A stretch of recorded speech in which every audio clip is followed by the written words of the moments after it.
Hey everyone. Wait here for a minute for everybody to get on in and see when we get some people showing up here. So I'm just going to be quiet for a second, but I'll start talking in a minute. Make sure I got everything.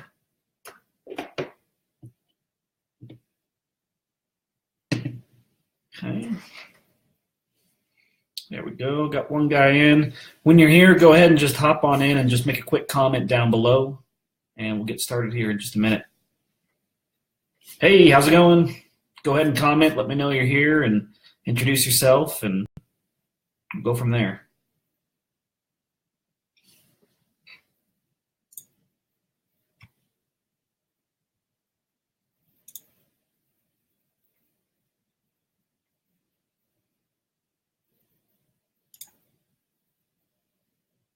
All right, guys, how we doing?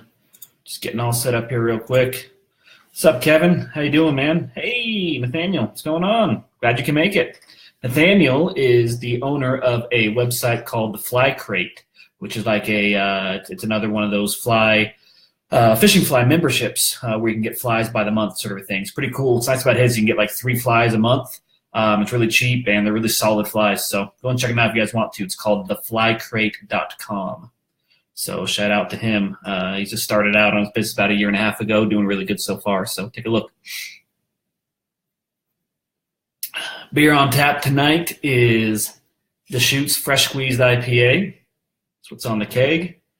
Hey, Matt's here. Matt, that's funny that you're actually here, dude. I saw that you requested to join my group. This guy helps me do some maps for the River Explorer and write some content for me. He's been working for me, and yet he wasn't part of the group. So shame on you, but welcome anyway. My name is Matt. I'm new to Euro Nymphing. Excited to learn about your setup and tips. Nice work, Matt. What's up, dude? You do not have to pay me for that, Nathaniel. Luckily, that one's a freebie. So you can just get me my flies, and we'll go from there. Good evening, Wade. How you doing?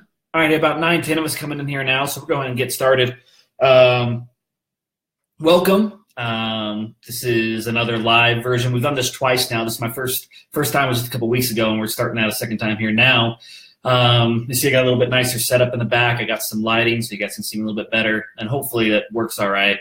Working on getting a better camera too that's going to just kind of help balance the white balance and some better audio too. Right now it's all through the webcam, but this should get the point across here tonight. I just wanted to do a quick video for you guys to show you a few things about Euro Nymphing, what I know about it as I'm learning along, and my specific leader setup that I do. Because I had a lot of you guys on the Facebook group asking about what my specific leader setup was. I wanted to kind of walk you guys through that and answer any questions you had. In addition to that, just wanted to kind of introduce you guys. If any guys are new to the Catch and the Hatch and what we're trying to do, we've been around for a few years now, but really what we're all about is just helping you guys catch more fish and find new and fun adventures when you're out there on the water. So we help around the 3 areas that we believe attribute to all your fly fishing success of catching more fish, which is what we call the 3 fly pillars of fishing, which are location, fly selection, and presentation. We have enough combination of those 3 that you can catch fish anywhere and anytime. It's just a matter of finding those, getting enough of each of those variables that mix in. And, of course, a lot goes into each and every one of those, which is pretty much what we write all of our content around. So that's pretty much what we're here about, and the topic of tonight is Euro nymphing or modern nymphing, Polish-style nymphing, Spanish nymphing. There's all these words for it, right? Everyone just gets confused about what it really means. All we're really talking about, almost all of these methods are some version of indicator-less, meaning no indicator style of nymphing. It usually uses longer leaders, and the overall benefits we'll get into in just a moment, but that's really what we're talking about. I think the best word for it these days, it just seems to take with it, is modern nymphing. Lance Egan and Devin Olson just put out a really nice video about modern nymphing. If everyone's got a link to it, they can post it up in the comments. I can get one to you guys later, but it's just called Modern Nymphing. I'll bet you if you Google it, you can find it. Really good video. It's going to be included in our upcoming nymphing course next year that we're creating. We're blending classical nymphing and modern nymphing kind of together to talk about this Euro style type of stuff and the indicator stuff and kind of bringing it all together and talk about the pros and cons of each one. We got that about 80%, 90% finished, and we're going to have that hopefully here for you guys in the spring. So, anyway, great video they got. There's a lot to explain on that too. We're going to talk about a few specific things tonight. Quick things before we get started as a few more people kind of come in here.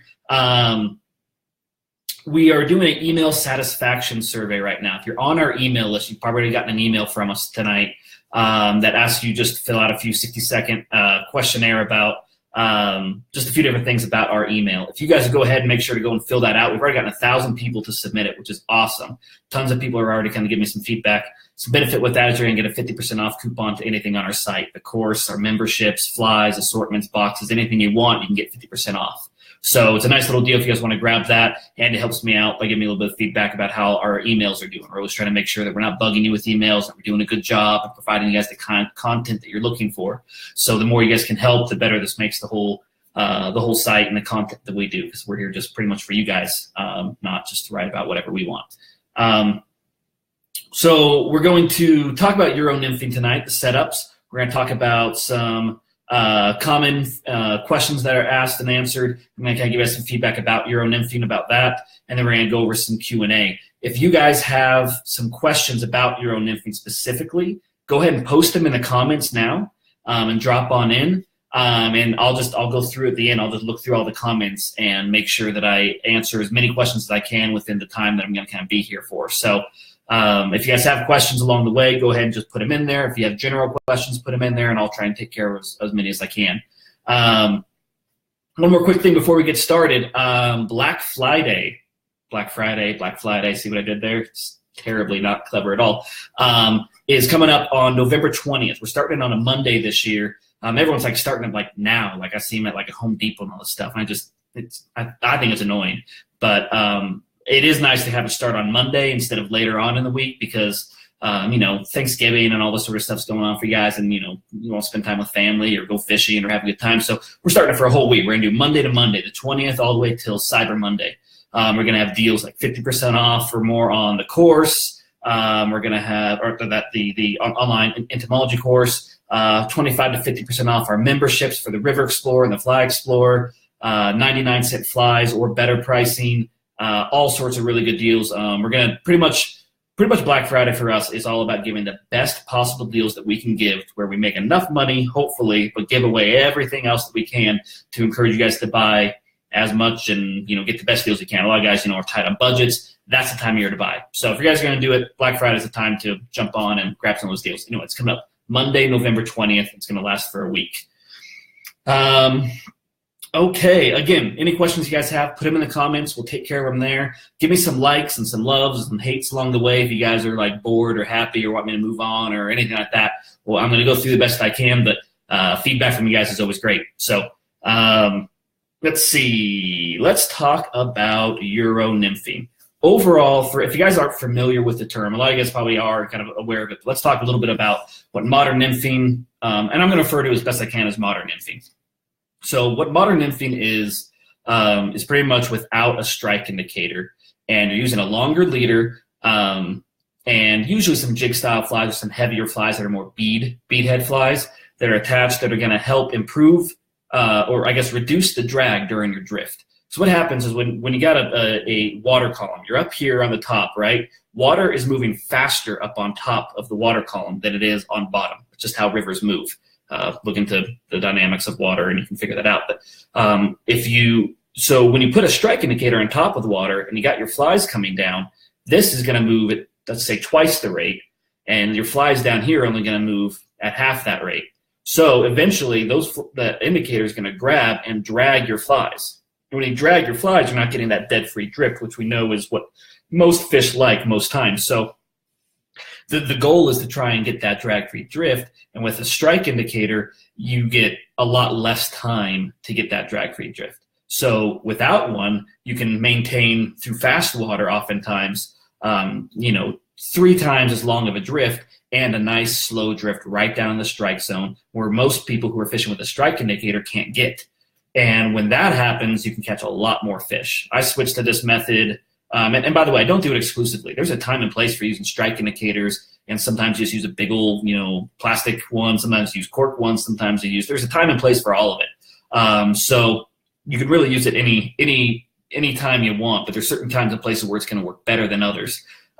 Usually the faster the water, the better it works, I find. But nice big deep holes where you got to have fast moving water over the top and it's slow and deep down below, especially kind of during wintertime, those are great spots to do kind of this Euro nymphing, modern nymphing technique, because you can get your drift down there and you can really get a good solid drift through that hole without dragging your flies through it. So that's one of the big things, is to minimize drag. Another big part of it is you have a more adjustable presentation.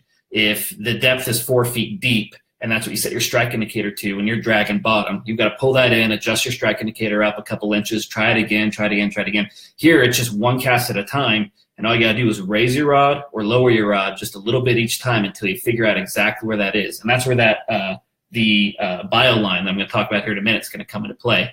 Helps you know exactly what depth you need to be at, and then you can get that drift right at the bottom each and every time very consistently. So that's another huge benefit of it that I think for modern nymphing. In addition, I think you get more drifts per hour, or I guess more time drifting. You've got to pick up and cast a lot more with the strike indicator, because you're losing that, that drag is happening, and you're losing a lot more of that time. When your flies could be in the water, instead they're being, thrown out, because you got to cast again.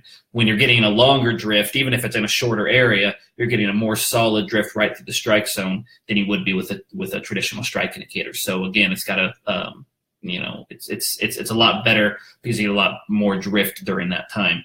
Another thing that you get to that I found is faster hook sets, and I can land fish faster. Usually working with 12 to 15 feet of line max with like a 10-foot rod. Usually 1.5 times the length of your rod is usually about the most line that you have out at any time. So you don't really, when you catch a fish or when you feel a fish and hook a fish, there's not a whole lot that you're not setting the line, have to bring him in from 20 yards out. He's usually right there within 15, 20 feet of you. And especially during the wintertime and things like that, when those fish aren't quite as strong and they're a little slower, you can land 24-inch fish in a minute, and you can catch you some trophy fish that way a lot faster. So all this spawned from a lot of guys who are doing this from competition style fishing, where it's all about, landing that fish fast and things like that. So it's just a nice overall benefit when you're Euro nymphing, is that you can get faster hook sets and you can land the fish faster. And that just means more fish per hour as well. So those are the main benefits of it, and why I do it a lot. I find that I outfish myself on certain rivers when I'll fish an hour with a classic strike indicator. I'll go back and fish the same areas even after they've been fished once, and I come back and fish them with in like a modern nymphing style, and I'll pull out more fish than I did even the first time. So it's been fished twice by me, and those fish have already been fished too. So, and I can still catch more fish. So by and large, it's just a really good way to check out. So enough on that. Hopefully you guys are like on board with this and you think it's up on that.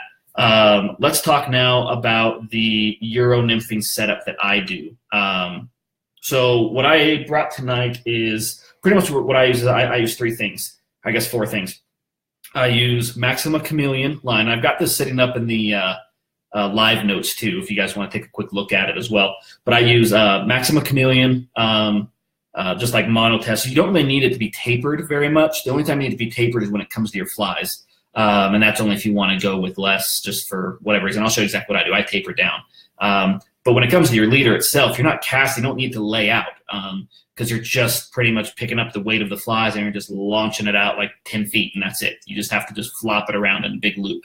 So there's not a whole lot of real technical casting that's involved with this, which is, again, really nice for beginners and things like that, or on windy days, things like that. It can really help out. So I use Maxima chameleon, which is right here. This is what I use. I use a 12-pound. Someone was asking earlier to use 12 or 15 or 20-pound.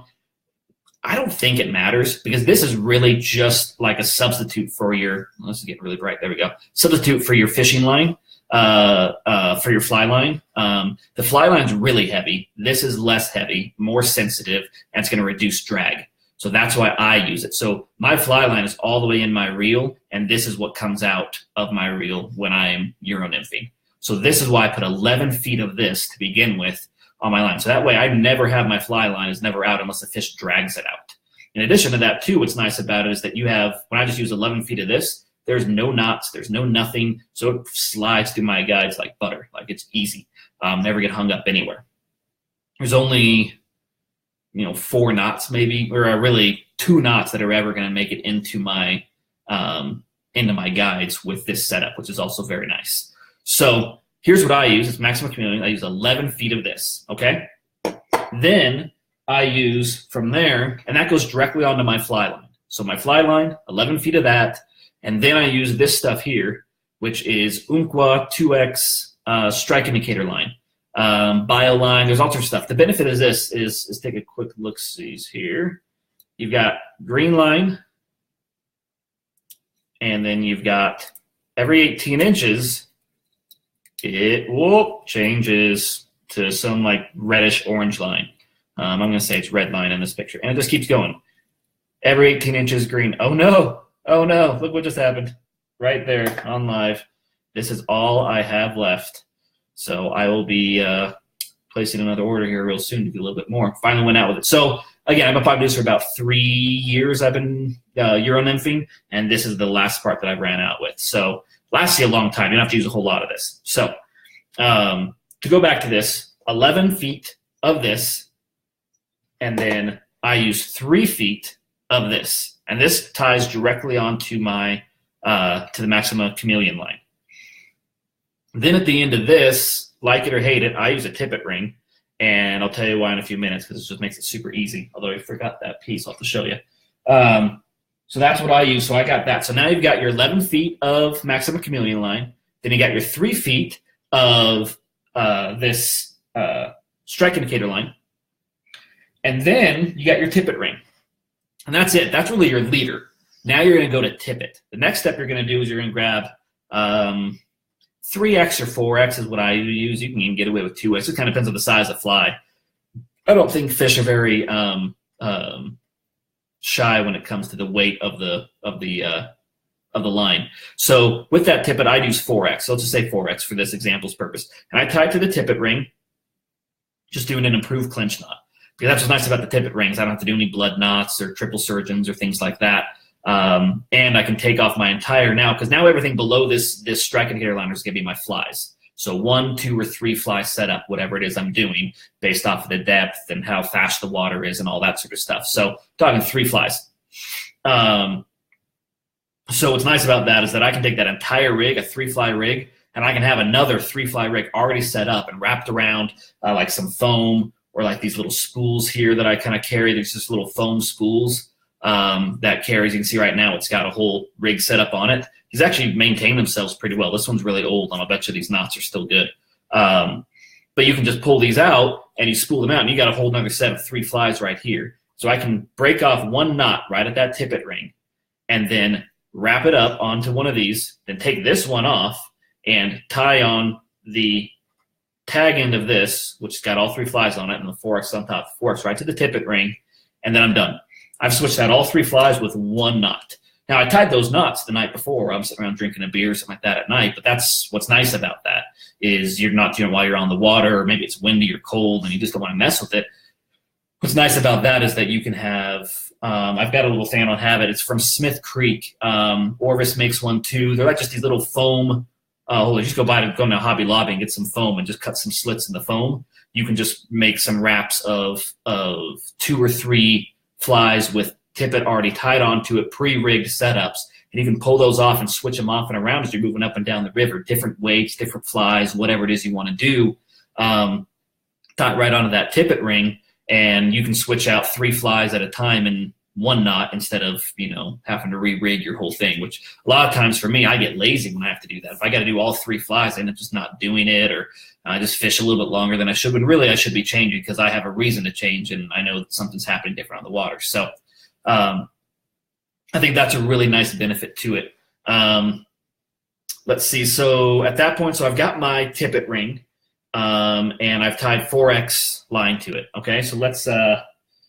I brought some basic line here, right? So let's just say right here, this is actually some backing because it's going to be a lot easier for you guys to see on the camera. But what we're talking about here is this is, like I said, this goes here onto the tippet ring. So now I've got 11 feet of my maxima chameleon 12-pound test, 11 feet of that. I've got 3 feet of my strike indicator line, tippet ring, and then this 4X, and it's not 4X, but yeah, 4X goes onto the tippet ring, and then I do like 24 inches or so, and then boom, I tie on my first fly. Okay? So at that point, you just do it like an improved clinch knot, no big deal, and you tie it right onto it. Then for your next fly, this was another question I have. What I do, this is something that I haven't seen other people do. I don't know if it's kosher or what the deal is, but it's worked really well for me, and I like it. I do 20. So I do about 24 inches. So I'll do a 4x, and then I'll do 5x, and then 6x. I taper down, and the reason I do this is because I actually tie the 5x line onto the 4x line above the fly. So let's take, for example, this right here. I think I've even got it set up here for you guys.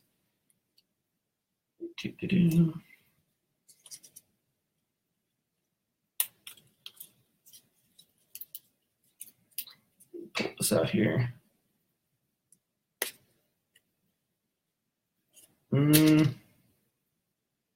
No, sorry, that is false. I don't have that set up correctly. So I got some other stuff over here, but pretty much what I'm going to be doing here is like when I've got this tied off to one fly, right? So let's say this is the end where the fly's hanging out, okay? The fly's tied onto here. What I'm going to be doing is I'm going to take a new piece of 5x line, and I'm going to do just an improved clinch knot, which I'm sure you guys have seen. If not, you can Google it. But 3 or 4 loops around, through the hole, back through the hole, and then I kind of pull it tight. And I hold on to this end where I've kind of held like half the line here, and that makes the loop. That's nice because that loop is right there. And the key is you got to keep a big loop, because if you got a big loop like this, now you just slide the fly right through it. So you take your 5x line here, and your there we go. You take your 4x line here. Let's say this is your 4x line. Here's my fly. Now I'm going to take this 5x line, thread it right through the fly, put the fly all the way through it, and then I can pull, and it tightens down. Here I'm using backing, so of course it's a little ridiculous, but you guys get the point. And then this here now is kind of free floating, as you can see. And I can pull, and it tightens itself right to here, and that tag end, of course, won't be nearly as visible. You trim that off and all that, and you're good to go. But this kind of free floats on here. So the line kind of pulls, and there's definitely like just some free give that gives. But when the knot is tight, it doesn't really give when you're casting, and it doesn't really have any mess. It just stays right there. So the fly is kind of staying perpendicular. So when fish are eating that, it's not like it's pulling right off of there. It's pulling off the side. So the fish hook themselves pretty well, which is nice. And what's nice about this, and I'll explain here in a minute, but I do 4x to here, then I do 5x, and then I do 6x onto 5x if I'm doing 3 flies. Here's what's nice about this and why I do it. And by the way, I hope that makes sense to everybody. That's good. If not, then put some questions down below, or just put some question marks in the comments or something like that if anyone's confused right now. But what I do with this is nice, because if I want to switch out this is my top fly. So I got all 3 flies set up, and the top fly is just not working. I have a squirmy worm, and every time I cast it, you see the fish like move out because they're scared of that squirmy worm for whatever reason, because they're just not on worms for the day. What's nice about this is you can take this and slide it out, bite it off. As long as you hold on to this here, I can tie on a brand new fly, come right back on here, and tie on a brand new fly without having to mess with any of these flies that are sitting down below. That's really nice, because it gives you complete flexibility to change out one fly, be it your top fly, middle fly, or point fly, or with a tippet ring allows you to stretch out the whole rig all at once. So you've got a lot of flexibility.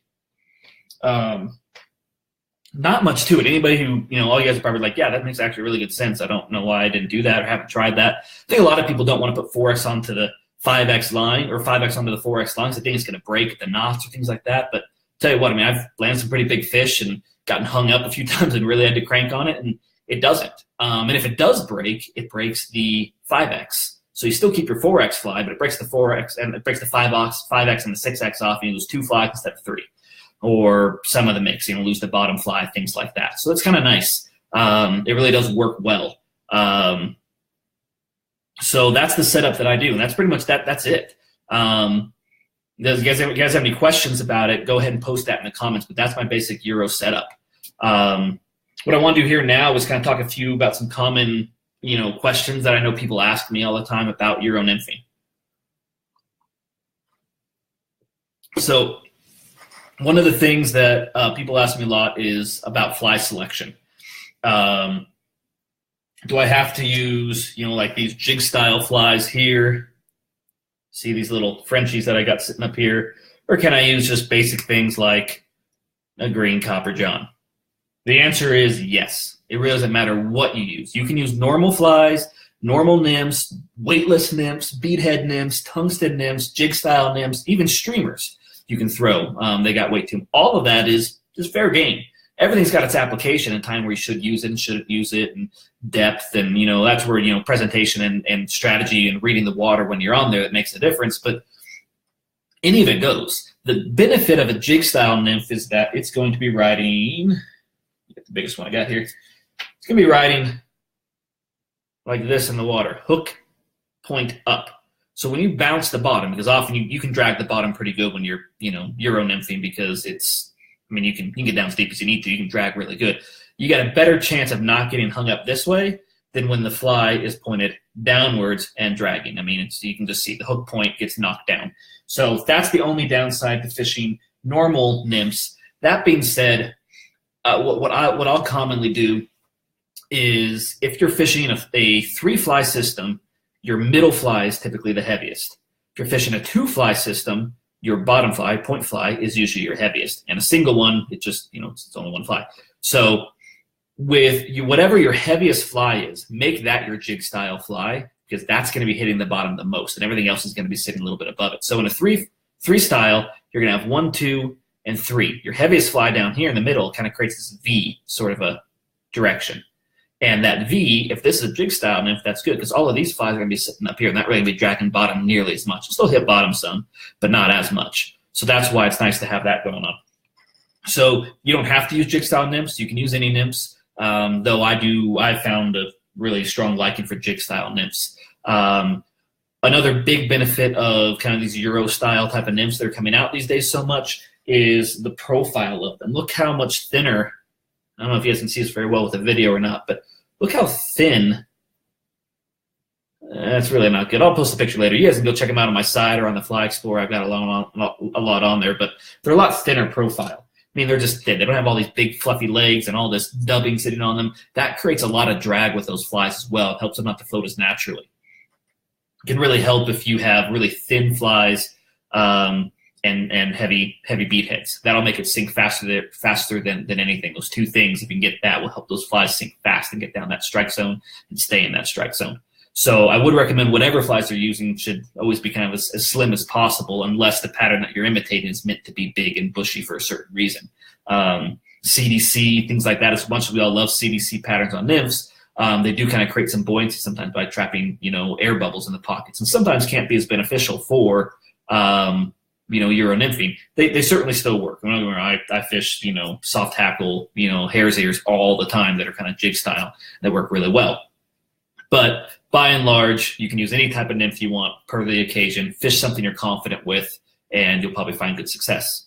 Another question that people ask me a lot is, how can you tell when you have a fish? Detecting the strike. That's probably the hardest thing. Take that strike indicator off, and it's like you're not wearing any clothes anymore. It's like you feel naked. It just feels weird. And really practice. You just got to dedicate yourself to a day of doing it. And just say, hey, if I can't feel a fish, then I'm just going to miss fish all day, and that's just going to be how it is. But I'm going to learn.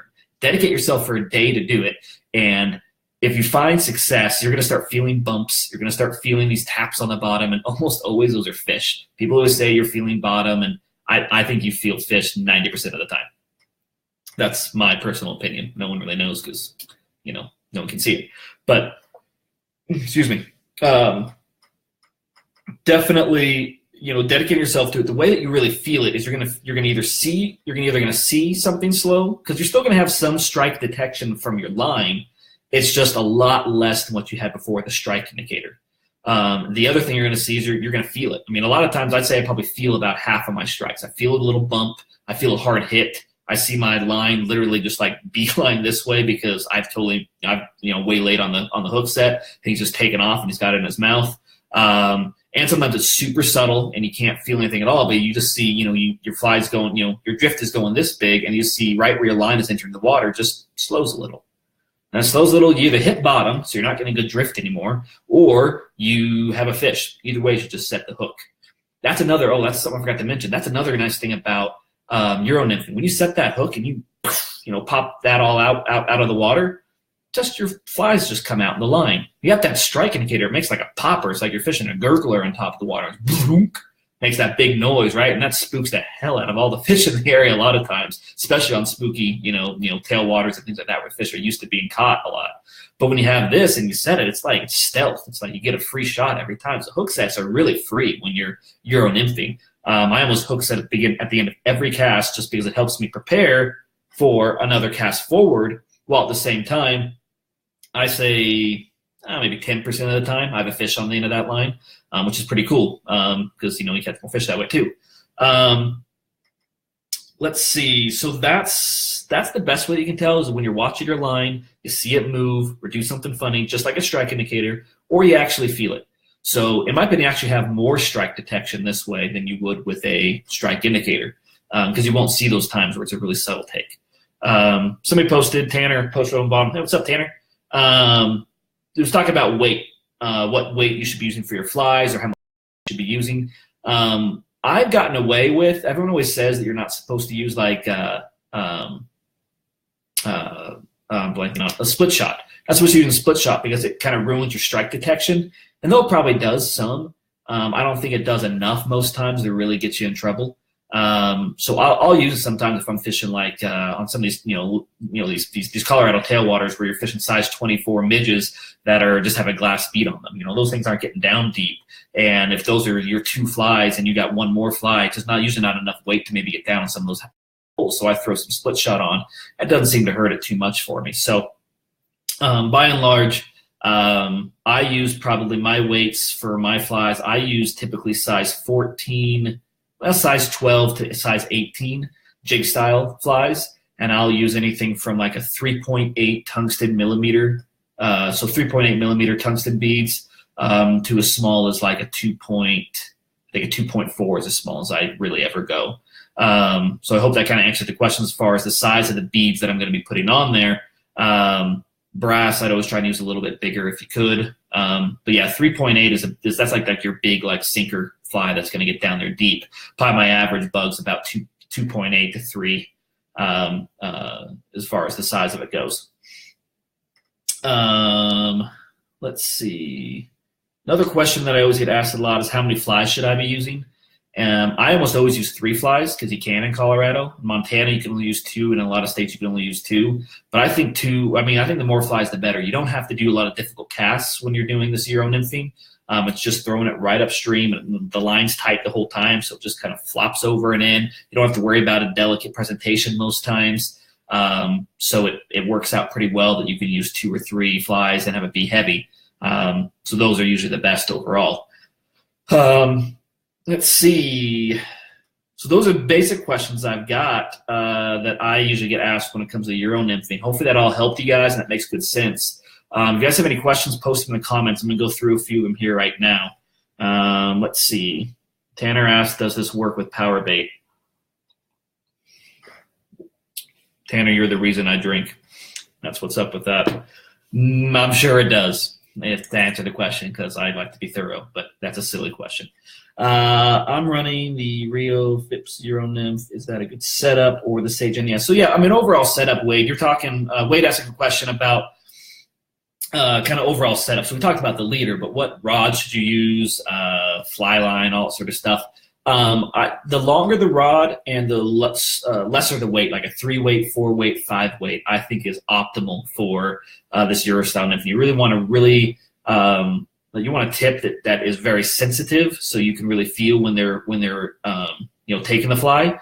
But also the longer you can reach, the better. If you got a 15-foot rod, let's just say, you can get out usually 1.5 times the distance of your rod. So you can get out 20 plus feet out into that river versus an 8-foot, 9-foot kind of standard rod. You're going to struggle to get out, even 12, 13 feet. You're going to start to kind of feel that difference. You're going to have to wade out deeper a lot of times, sometimes spooking the fish. So overall, I think that, the longer the rod, the better. I personally use a TFO BVK 3-weight, that 3-weight that converts from like a 7.5 up to like a 10.5, just with an extra piece that you put in it, which is pretty cool. They came out with a new drift rod, by the way. I don't know if anyone's seen that. I think it looks really cool. So check it out. It's called the Drift by TFO. It looks pretty sweet.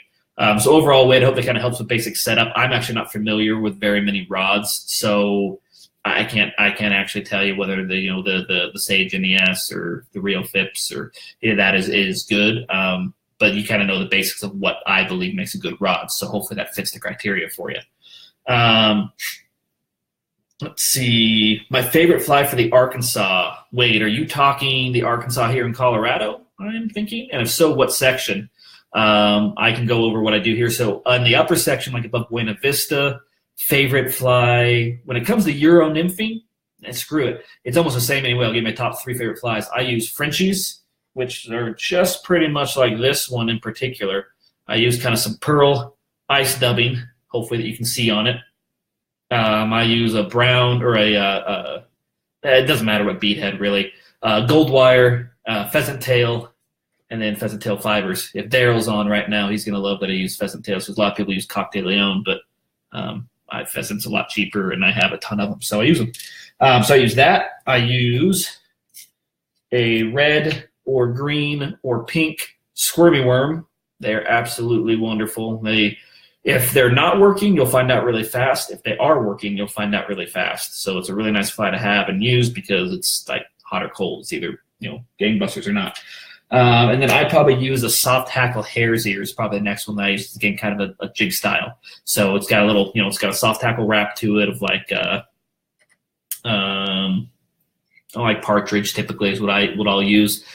And then it's just a hare's ear, and it's a jig style. That just seems to work really well. So those are my 3 favorite flies all the way around, no matter where I'm fishing. For the tailwater this year, down there in the Pilo, that squirmy worm is great. Pegged eggs are great, which also work on this Euro nymphing rig really well. And I probably like down there, I like a mercury a mercury Baetis in like size 18 to 22.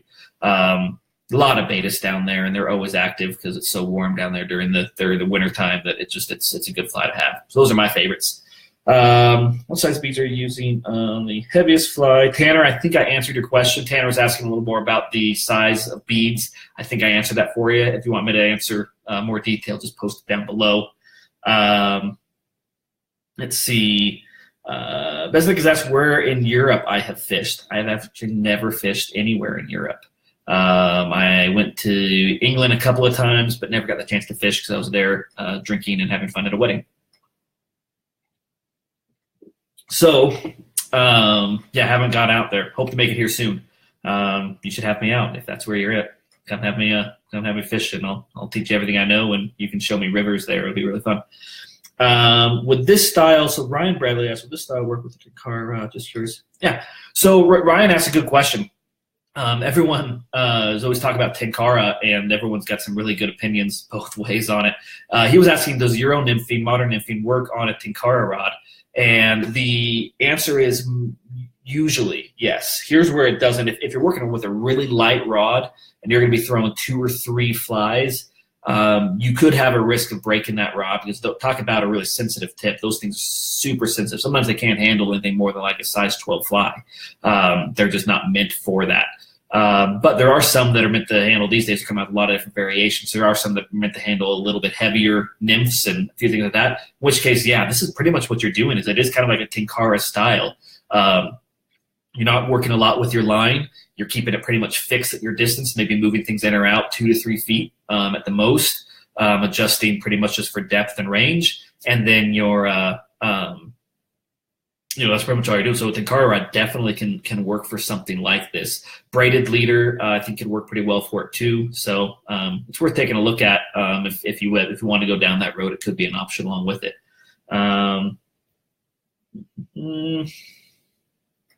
Yeah, Kevin said that he uses a 10'3" or a 10'3" 3-weight Cortland competition rod. That's what the one that they recommend in modern nymphing as well. I haven't fished it myself personally, but I've heard really good things about it, so would recommend it as well.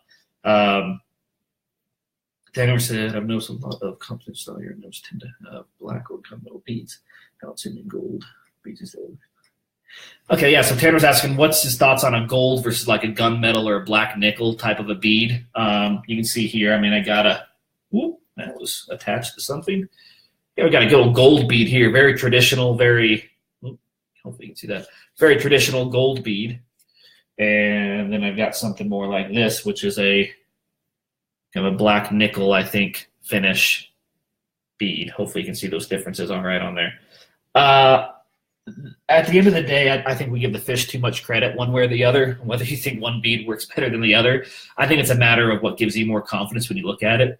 A lot of times I think when we tie flies, we're tying flies to give us the confidence that we want to catch a fish. I think a gold bead, a black bead, a copper bead can all work just as well. I do think sometimes there's some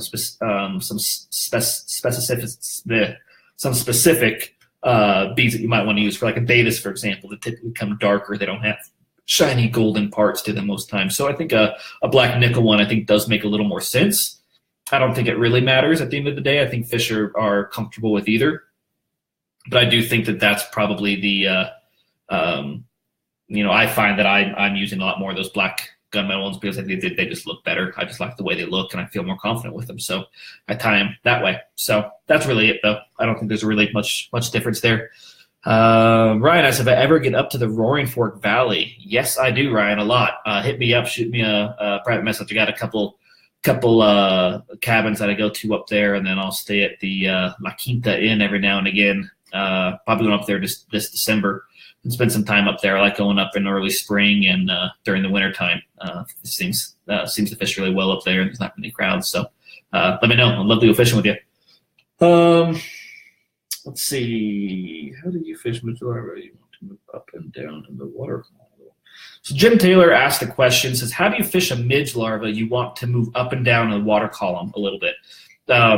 This is, again, one of the nice benefits of Euro nymphing is that as I'm doing my drift, I can keep it, as long as I don't go up or down, I'm keeping a very standard drift all the way across, right? But if I want to raise a little bit at the end or raise during there, make it go up and down, all you gotta do is just lift that rod tip up and down a little. I'd be very gentle with how much you do it because, I mean, you move your hand this much, that extrapolates out to the tip of that rod, and you've probably moved it this much, and that's about how much your flies are moving, which can be pretty substantial. You know, flies don't move as fast as with that, so it's really small movements. So I'd be very gentle with your movements. But I think that can, if you want to add a little movement to your flies and kind of avoid the whole dead drift, idea, that'd be the way to do it. And I think Euro nymphing appeals to that way better than with like a strike indicator. You really can't do that. You'd be picking that strike indicator up and down, slapping the water and bouncing it along. You wouldn't even tell if you had a strike, and it'd be goofy. So this is a great tool, a great way to achieve kind of that movement within your drift as well. Cool. I think that's about all the comments that I'm seeing. I'll go ahead and wrap it up here now. It's been about 45 minutes. Thanks again, guys, for coming on board. Just a quick more reminder, we are doing Black Friday is coming up here Monday, November 20th. If you guys want to jump on the site and check that out, if you guys are on our email list, that's great. Check it out. Up in the one of those little areas up on top here, like the description about this course, there's a little a link up there that you guys can click on to sign up for our free nymphing guide. If you're not on our email list, or if you already are on our email list, you just haven't gotten our pocket guide to nymphing, you can check that out. That talks a little more about classic nymphing at the moment, but it helps me know that you guys are interested in nymphing when you sign up for that list, and it'll help me make sure to reach out to you guys when our full nymphing course comes out here in the springtime, I think, or as soon as I can get it done. And that'll cover traditional nymphing and modern nymphing techniques. So, yeah, hopefully that's good for everyone. We got one more question here. Tanner asked, would you do another quick tutorial on how you're tying your flies and tippets together? No. Yeah, it's all right. I'll do that here. All right. Let's see. I'm going to use the last here of our line. Let me just go ahead and get a few flies out here. So I'm going to go ahead and just tie one off here. So, all right, so we got our tippet ring, right? Tippet ring's up at top. And now we're going to tie our fluorocarbon line tippet 24 inches down, which is this now. And this is what we're talking about right here. So here's right here, my finger's where the tippet ring is. And now down below is where we're going to tie off our first fly. So I'm going to do that real quick. Hopefully I can see here in this light. There we go. Not that old, but my eyes suck. I'll stay up here so you guys can see what the heck I'm doing here a little bit. Just an improved clinch knot, nothing to it.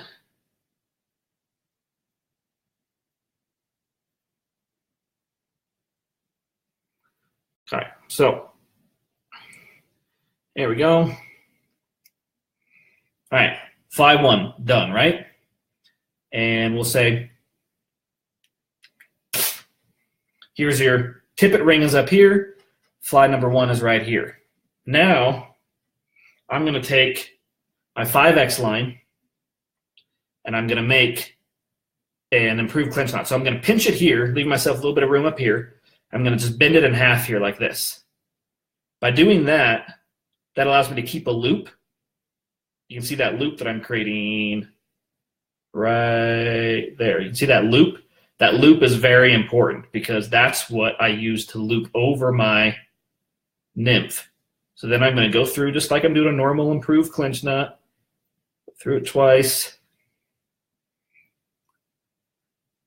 Boom. There's the loop. Oh, there it is. There's that loop, right? Now the loop, I come back to fly number 1, and I'm just going to put it right, the fly, right through that loop. So fly goes through the loop, and now it's just attached to this line. Okay?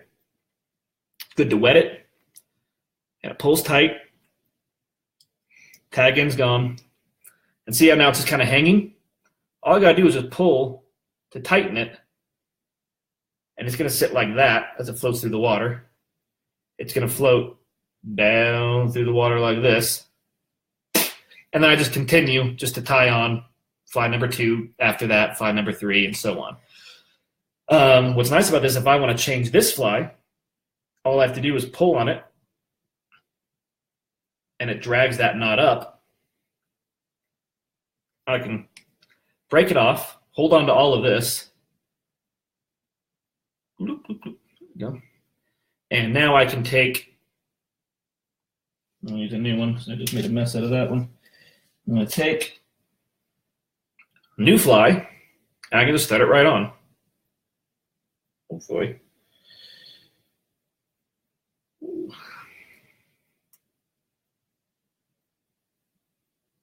Go. Thread it on. 1, 2, 3.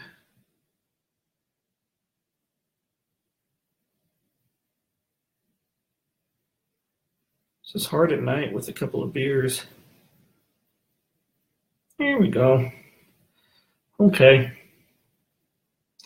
There we go, and back and tied right on again. And again, I can just cinch it down. It just, whoops. I can just cinch it down and just slides on there. No problem. It doesn't move around while I'm casting. It doesn't give me any issues. And I just do that all the time. That's how I fish. And I do pretty dang well with this setup. So, there we go.